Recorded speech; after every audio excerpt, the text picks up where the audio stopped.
ကိုကောင်းနေတဲ့အချိန်တွေမှာလူတွေပြုံးလို့ပြောခဲ့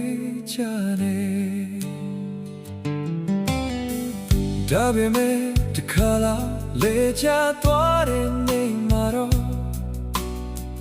ဘေးစကားတွေကမိုးလို့ရွာလာတဲ့သူတို့ချိုက်ကိုချင်းချင်းလိုက်ခဲ့ပြီးမယ်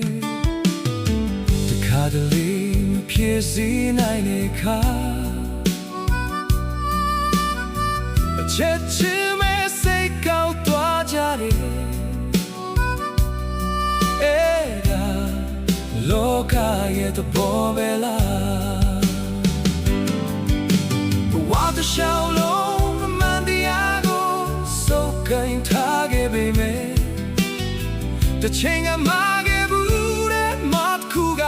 ရိတ်တစ်ခုလိုလိုက်နေစေမရှိနေတဲ့ချိန်တုန်းကတော့မပေါင်းတင်တွေဝိုင်းလို့ပါအနာမှာအမြဲရှိခဲ့ကြပြီလို့တော့တိုင်းပြောခဲ့ကြတယ်ဒါပေမဲ့ကိုမဘာမှမရှိတော့တဲ့နေမှာအရင်တွေတော့တစ်ဖြည်းဖြည်းဝေးသွားကြတယ်လောကကြီးကကြည်လို့ပါပဲ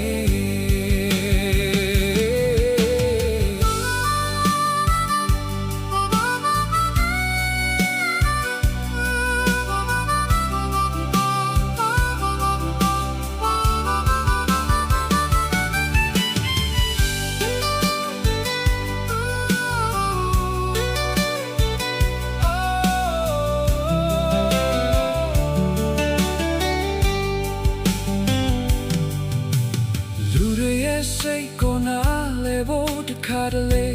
ခဲလို့နေသူတို့ရဲ့အတ္တတွေကြားမှာတကယ်ဖြစ်တဲ့စိတ်ရင်းတွေက